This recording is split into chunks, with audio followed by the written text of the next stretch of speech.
تو نبی کریم صلی اللہ علیہ وسلم نے جو باتیں ہمیں بتائی ہیں جو ان کی طرف منسوخ کی جاتی ہیں، ان میں سے کون سی صحیح ہیں اور کون سی ہیں جو لوگوں نے اپنی طرف سے گھڑ کے ہمیں گمراہی کے راستے پہ ڈال دیا ہے، اور کون سا ایسا راستہ ہے جو ہمارے لیے صحیح اور سیدھا راستہ ہو سکتا ہے۔ نبی کریم صلی اللہ علیہ وسلم کے دور سے ایک اشکال یہاں پر بہت زیادہ ہے، اکثر لوگوں کو ایک کنفیوژن ہوتا ہے بہت زیادہ کہ یہ حدیث تو 200 سال بعد 300 سال بعد لکھی گئی ہے، 800 سال بعد لکھی گئی ہے، پھر اس صدی میں آ کر کام ہوا ہے، تو بتائیے 300 سال 400 سال بعد حدیث لکھی گئی تو نبی کریم صلی اللہ علیہ وسلم کے دور میں حدیث کیوں نہیں لکھی گئی؟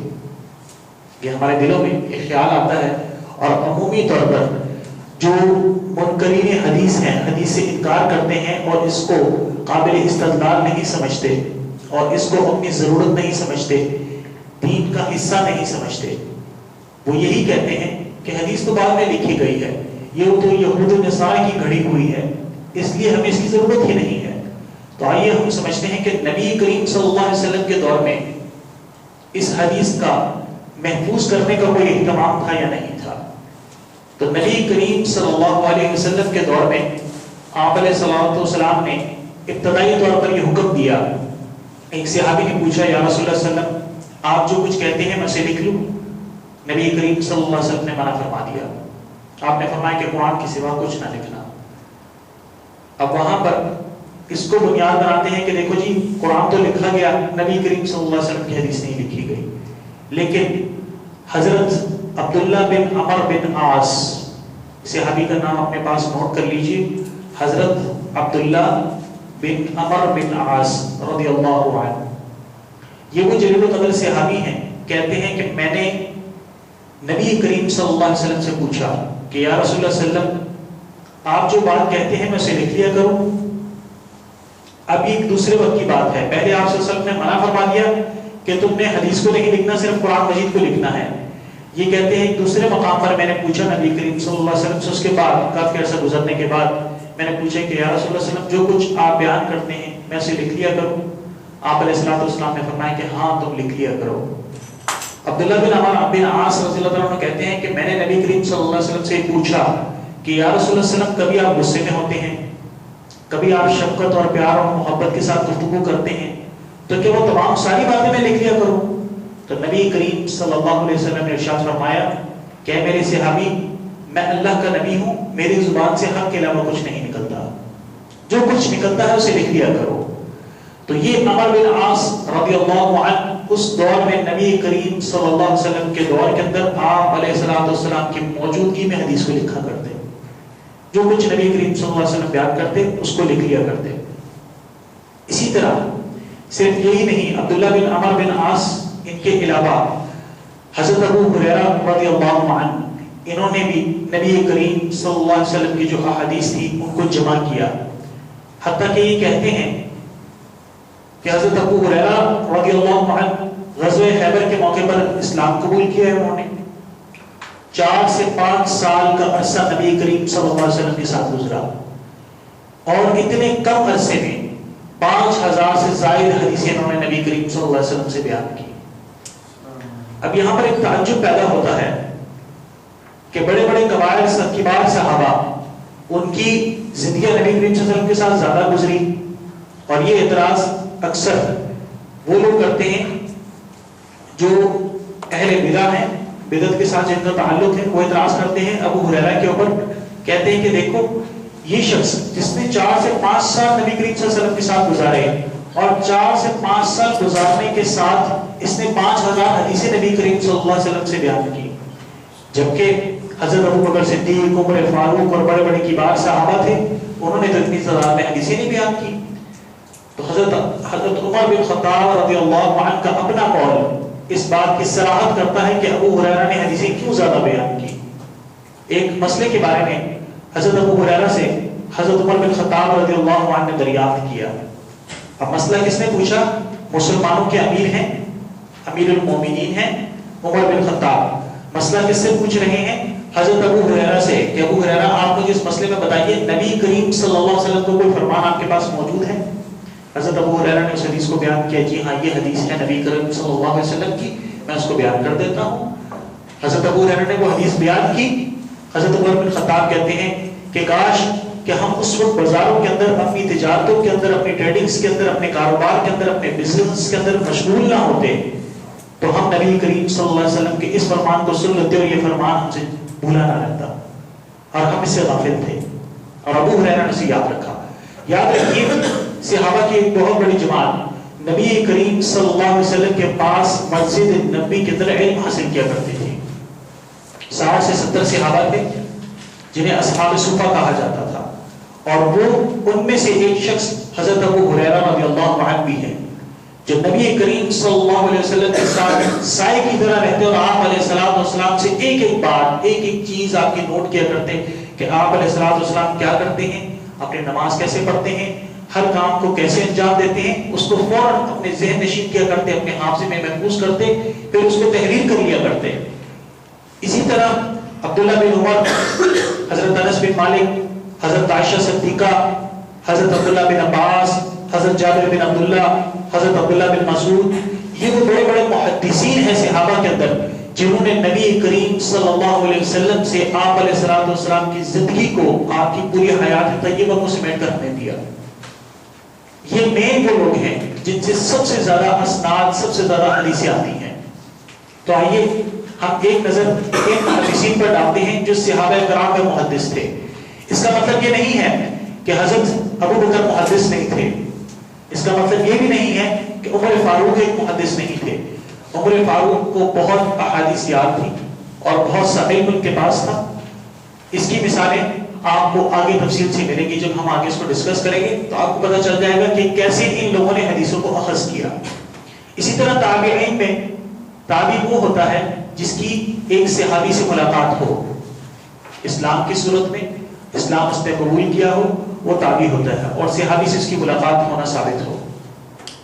ان تابعین میں سعید بن مسیب, ابن سیرین, حضرت اکرمہ, حضرت عطا, حضرت مجاہد, امام شعبی, حسن بصری, امام شعبی اور حسن بصری رحمہ اللہ, یہ تمام وہ محدث ہیں جو بڑے بڑے کبار محدث ہیں جنہوں نے صحابہ سے احادیث کو اخذ کیا اور اپنے پاس محفوظ کیا.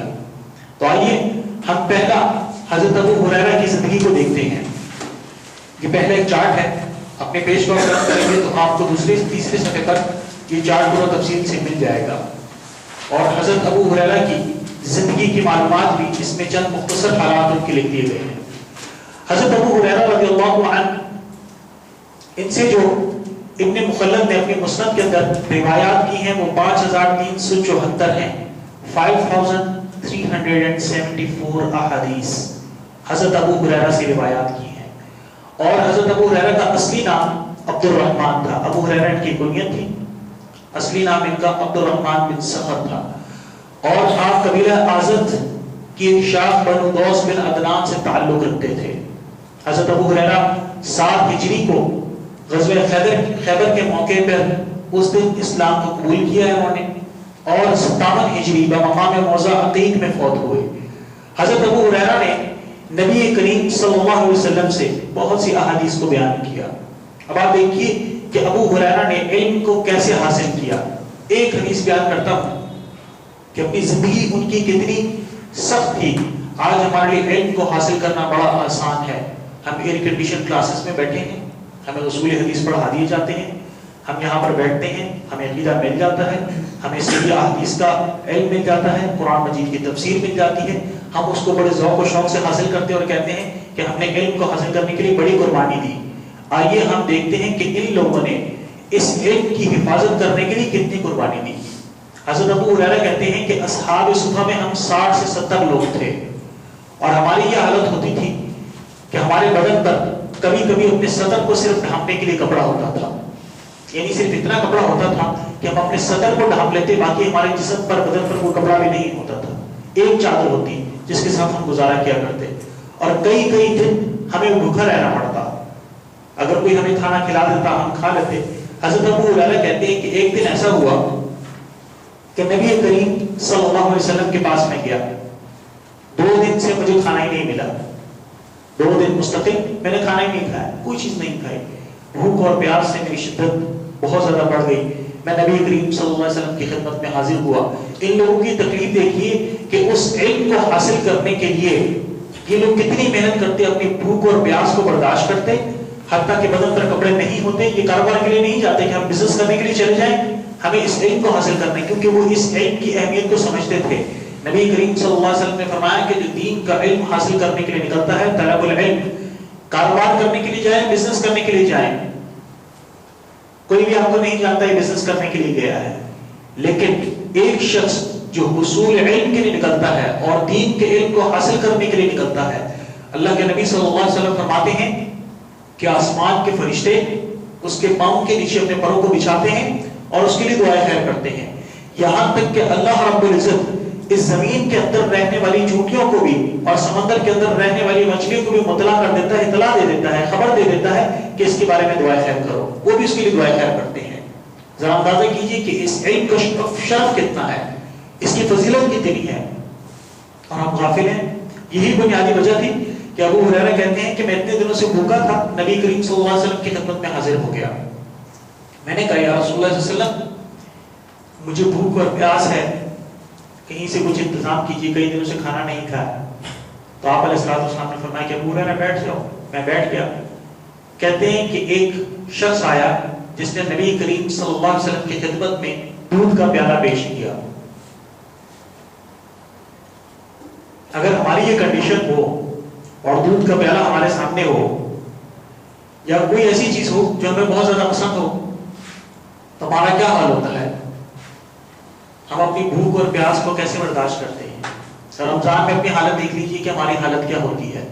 لیکن ان لوگوں کو دیکھیے کہ کہتے ہیں کہ نبی کریم صلی اللہ علیہ وسلم کے پاس جو دودھ کا پیالہ آیا تو میرے دل میں یہ خواہش جاگی کہ یہ پیالہ مجھے مل جائے اور میں اس کو پی لوں، اپنی پیاس اور بھوک کو مٹا لوں اس کے ساتھ.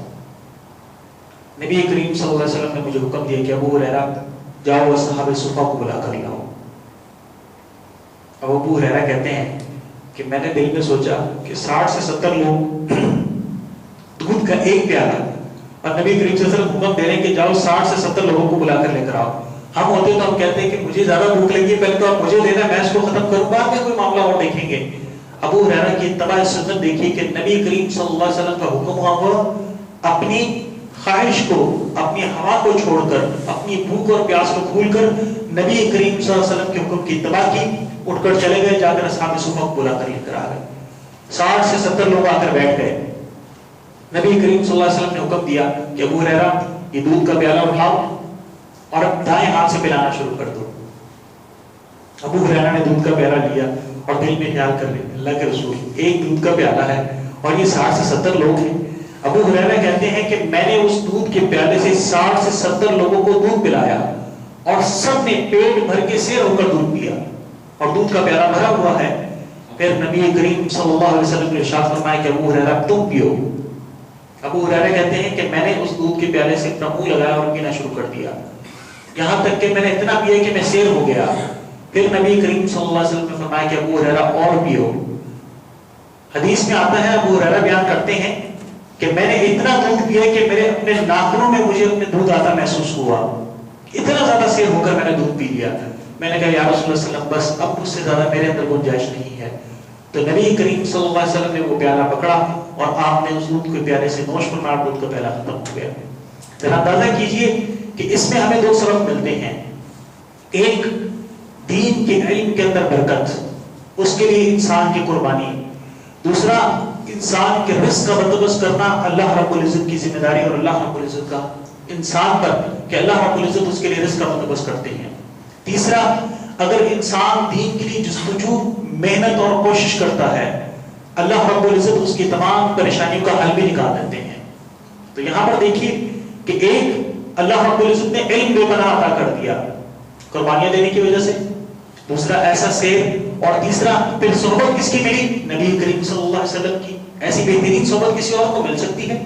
حضرت ابو ہریرہ وہ شخصیت تھے. اور حضرت ابو ہریرہ رضی اللہ عنہ، آپ کے علم میں ہونا چاہیے کہ صحابہ اپنے دور میں حضرت ابو بکر صدیق ہوں، عمر فاروق ہوں، عثمان بن عفان ہوں، علی بن ابو طالب ہوں، تو یہ تمام لوگ حضرت ابو ہریرہ رضی اللہ عنہ سے کئی دفعہ مسائل پوچھا کرتے. تو مسائل کا علم نہ ہوتا، پوچھتے کہ آپ نے نبی کریم صلی اللہ علیہ وسلم سے کوئی حدیث سنی، کیونکہ ظاہری سی بات ہے کہ لوگ تاجر تھے اور اپنے دور میں تجارت کیا کرتے، جب وقت ملتا تو نبی کریم صلی اللہ علیہ وسلم کے پاس علم حاصل کیا کرتے. لیکن ابو ہریرہ نے اپنے آپ کو وقف کیا ہوا تھا ایک حدیث کے علم کو حاصل کرنے کے لیے کہ میں نبی کریم صلی اللہ علیہ وسلم سے ہر اس چیز کو حاصل کروں جو مجھے نبی کریم صلی اللہ علیہ وسلم سے مل جائے، ہر ایک چیز کو. اور آپ علیہ الصلوۃ والسلام کی ہر ایک بات کو نوٹ کیا کرتے ہیں کہ آپ کیا کرتے ہیں، آپ کی زندگی کے عادات اور اطوار کیسے ہیں، آپ لباس کیسا پہنتے ہیں، آپ کے کھانے کا انداز کیا ہے، آپ کے بیٹھنے کا انداز کیا ہے، آپ کے اٹھنے کا انداز کیا ہے، آپ کے چلنے کا انداز کیا ہے، آپ کی عبادات کا انداز کیا ہے. ایک ایک چیز کو دیکھتے. ایک شخص جو ہر وقت نبی کریم صلی اللہ علیہ وسلم کی صحبت میں رہے تو کیا وہ واقف نہیں ہوگا کہ نبی کریم صلی اللہ علیہ وسلم کی زندگی کیسی تھی؟ ان سے زیادہ اچھا کون واقف ہو سکتا ہے؟ اور پھر آپ ان لوگوں کی اتباع سنت بھی دیکھیں. نہ صرف یہ نبی کریم صلی اللہ علیہ وسلم کے احادیث، ان کے فرمانات سے واقف تھے، بلکہ اس کی اتباع بھی حد سے زیادہ کیا کرتے. آپ علیہ الصلوۃ والسلام کی زبان مبارکہ سے جب نکلتا نہیں اس پر عمل کر ڈالتے. یہ ان کی زندگیاں تھی. حضرت ابو ہریرہ رضی اللہ عنہ، ان کے شاگردوں کی جو تعداد ہے جو ان سے احادیث روایات کرتے ہیں وہ 800 سے بھی زیادہ ہے، وہ 800 سے بھی زیادہ ہے. لیکن یہاں پر چند مشہور لوگوں کو میں نے ذکر کیا ہے. تو حضرت ابو ہریرہ رضی اللہ عنہ کس طرح سے حدیث کو روایت کرتے ہیں. اب آپ دیکھیے گا کہ آپ کو اندازہ ہوگا کہ بعض لوگوں کے دلوں میں گمان ہوتا ہے شاید ابو بکر صدیق ان کے پاس احادیث نہیں تھی، شاید عمر فاروق کے پاس نہیں تھی، عثمان رضی اللہ عنہ کے پاس نہیں تھی. ایسا نہیں ہے. حضرت ابو ہریرہ یا تو نبی کریم صلی اللہ علیہ وسلم سے حدیث کو روایت کرتے کہ میں نے نبی کریم صلی اللہ علیہ وسلم سے سنا، یا میں نے نبی کریم صلی اللہ علیہ وسلم کو دیکھا، یا اس میں نبی کریم صلی اللہ علیہ وسلم نے مجھے اجازت دی. ٹھیک ہے. دوسرا وہ اس طرح سے بیان کرتے ہیں کہ میں نے حضرت ابو بکر صدیق سے سنا، انہوں نے نبی کریم صلی اللہ علیہ وسلم سے سنا. تو وہ کیا کرتے ہیں، کس کی حدیث کو بیان کر رہے ہوتے ہیں؟ حضرت ابو بکر صدیق نے جو نبی کریم صلی اللہ علیہ وسلم کا فرمان بیان کیا ہوتا ہے اس کو بیان کرتے ہیں حضرت ابو ہریرہ. اسی طرح کبھی وہ بیان کرتے ہیں میں نے عمر فاروق سے سنا، کہ وہ یہ کہتے ہیں کہ میں نے نبی کریم صلی اللہ علیہ وسلم سے سنا، یا میں نے نبی کریم صلی اللہ علیہ وسلم کو دیکھا، یا نبی کریم صلی اللہ علیہ وسلم کی اس میں اجازت تھی. اسی طرح پھر حضرت عثمان، اسی طرح ابی بن کعب، اسی طرح اسامہ بن زید اور حضرت عائشہ رضی اللہ تعالی عنہا. یہاں پر ان کے علاوہ بھی اور بھی لوگ ہیں، لیکن چند وہ مشہور لوگوں کا میں نے ذکر کیا ہے جن کے ساتھ کثرت سے حضرت ابو ہریرہ نے روایات کو بیان کیا. یا تو وہ نبی کریم صلی اللہ علیہ وسلم سے براہ راست بیان کر دیں گے کہ میں نے نبی کریم صلی اللہ علیہ وسلم کو دیکھا، آپ علیہ الصلوۃ والسلام سے سنا، یا آپ علیہ الصلوۃ والسلام کی اجازت تھی. یا وہ ابو بکر صدیق کے واسطے سے بیان کریں گے، یا عمر فاروق کے، یا عثمان غنی کے، یا ابی بن کعب کے، یا اسامہ بن زید کے، یا حضرت عائشہ رضی اللہ عنہا کے. اب حضرت ابو ہریرہ رضی اللہ عنہ جو اتنے بڑے صحابی ہیں، ان سے کون کون روایت کرتا ہے؟ ان کی شاگردوں میں صحابہ کرام کی بھی جماعت تھی جو ان سے علم حدیث کو حاصل کیا کرتے ہیں. اب آپ اس سے اندازہ کیجئے کہ یہ علم حدیث صرف ابو ہریرہ تک محدود نہیں رہا، یا بعد کے لوگوں تک محدود نہیں رہا، بلکہ صحابہ کرام کی جماعت بھی حضرت ابو ہریرہ سے حاصل کیا کرتی. جیسے حضرت ابو ہریرہ نے ابو بکر صدیق سے حاصل کیا، جیسے حضرت ابو ہریرہ نے علم عمر فاروق سے حاصل کیا، جیسے حضرت ابو ہریرہ نے عثمان، ابی بن کعب اور اسامہ بن زید حضرت عائشہ سے حاصل کیا. اسی طرح حضرت ابو ہریرہ رضی اللہ عنہ سے بھی احادیث کو حاصل کیا لوگوں نے. اور وہ کون تھے؟ جس میں سر فہرست عبداللہ بن عباس رضی اللہ عنہ، حضرت عباس کے بیٹے، نبی کریم صلی اللہ علیہ وسلم کے چچا زاد عبداللہ بن عباس. دوسرے عبداللہ بن عمر، حضرت عمر کے بیٹے. تیسرے حضرت جابر بن عبداللہ، اور چوتھے حضرت انس بن مالک رضی اللہ عنہ. یہ وہ چار بڑے صحابہ ہیں جنہوں نے حضرت ابو ہریرہ سے علم حدیث کو حاصل کیا، اور ان کے شاگردوں میں ہیں. ان کے پاس آتے اور بیٹھتے پوچھتے کہ آپ نے نبی کریم صلی اللہ علیہ وسلم کے کون کون سے فرمانات سنے، وہ آپ ہمیں بتلا دیں، ہم اس کو حاصل کریں. اسی طرح پھر ایک تابعین کی جماعت آئی جن کی صحابہ کرام سے ملاقات ہوئی. انہوں نے علم کو حاصل کیا صحابہ سے، اور ان میں حضرت اکرمہ ہیں جو حضرت ابو ہریرہ سے روایت کرتے ہیں. اسی طرح حضرت عطا ہیں جو حضرت ابو ہریرہ سے روایت کرتے ہیں. اسی طرح حضرت مجاہد اور امام شعبی بھی ہیں یہاں پر ایک بڑی شخصیت ہے حضرت سعید بن مسیب جو بہت کی بات ہے. امام مالک کی ملاقات سعید بن مسیب سے بھی ہے اور امام ابن شہاب زہری سے بھی, اور عبداللہ بن مسلمہ اور امام بخاری. یہاں پر آپ دیکھیں کہ چارٹ جو بنا ہوا ہے یہاں پر مختلف راوی ہیں, رجال ہیں, ایک پوری چین دی ہوئی ہے, درمیان میں ایک سنہری چین ہے. یہ حضرت ابو ہریرہ کی سب سے صحیح ترین سند ہے حدیث کی. جب حضرت ابو ہریرہ اس انداز میں امام مالک بیان کریں کہ میں نے امام ابن شہاب زہری سے سنا, یہ بھی تابعی ہیں, اور انہوں نے سعید بن مسیب سے سنا, سعید بن مسیب نے ابو ہریرہ سے سنا. جب اس کو بیان کریں اس انداز میں تو جان لیجیے کہ سب سے بہترین سند حضرت ابو ہریرہ کی اگر کسی حدیث کی آتی ہے تو اس انداز میں آئے گی. ہم سند اور متن کو بعد میں ذکر کریں گے تفصیل کے ساتھ. یہ صرف ایک چارٹ آپ کو سمجھانے کے لیے بتایا گیا کہ حضرت ابو ہریرہ کی روایات کس انداز میں کی گئی ہیں, ان کے ساتھ تابعین کون سے ہیں, صحابہ کرام ان کے شاگردوں میں کون سے ہیں, انہوں نے کن کن صحابہ سے حدیث کو اخذ کیا اور ان سے کس طرح سے صحابہ نے حدیث کو ہم تک پہنچایا, پھر تابعین نے ہم تک پہنچایا, پھر تبع تابعین نے ہم تک پہنچایا, پھر ائمہ نے ہم تک پہنچایا اور محدثین نے ہم تک پہنچایا. یہاں پر آپ دیکھیے امام بخاری روایت کرتے ہیں ایک صحیح بخاری کے اندر حدیث, اس کی سند یہ ہوگی, نیچے متن ہوگا, اس کی سند یہ ہوگی کہ امام بخاری عبداللہ بن مسلمہ اور امام مالک, امام ابن شہاب زہری, سعید بن مسیب اور حضرت ابو ہریرہ وہ کہیں گے قال رسول اللہ صلی اللہ علیہ وسلم. کوئی ایک شخص مجھے کل کا کوئی واقعہ اس طرح کی سند کے ساتھ بیان کر کے سنا سکتا ہے کہ میں نے فلاں دوست سے سنا, اس نے اپنے فلاں دوست سے سنا, کوئی ایک واقعہ. اب بھی ہمیشہ کا کہ حدیث محفوظ نہیں, اتنی مضبوطی کے باوجود کہ آج تک ان لوگوں کی زندگیوں کے حالات ہمارے پاس مکمل محفوظ ہیں. ایک سوال ہے آپ کے لیے کہ آپ کوشش کیجئے کوئی ایک واقعہ آپ کے ذہن میں آتا ہو, کسی کے ذہن میں کوئی حادثہ ایسا ہوتا ہو جس کو آپ آسان بیان کر سکیں. نہیں کر سکتے, کوئی شخص نہیں کر سکتا.